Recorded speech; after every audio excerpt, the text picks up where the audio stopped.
Ready na ba ang damit na gagamitin mo sa fight ni Manny? O handang-handa na.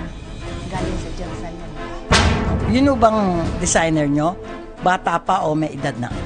Medyo bata pa siya. Pero originally ho, talagang taga Siya Jensen. ang designer sa sa Manila. Siya nagtira ngayon sa MP Tower namin, sa baba ng chef niya. Siya ang naggawa ng unang mga laban ni Manny. Siya nagawa.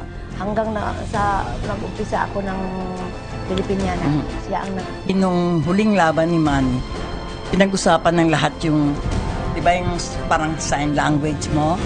Parang tinuturo-turo ng kalaban. At natalo yung kalaban ni sabi nila, kinulam mo daw yung kalaban ni Manny. Excuse me, no, hindi ako marunong magkulam. Bakit? Magalit ang Panginoon. Oh.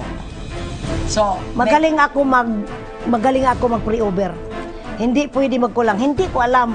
Sino ang mangungulang? Kaya magpaturo ako. Tulong kayo sa pagdasal. Huwag kayo maghawak ng kaba. Kaya mawala ang ating concentrate sa Panginoon pagdasal kung magkaba. Mabuhay! Tayong Pilipino! Go! Go, Manny! Go!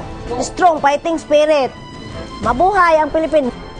Sa mga lahat ng nanonood ng Star Talk at sa mga Pilipino sa buong mundo, ako ay nagpapasalamat sa ngayon pa lang sa suporta at sa dasal ninyo para kay Manny at sa pagmamahal nyo sa kanya.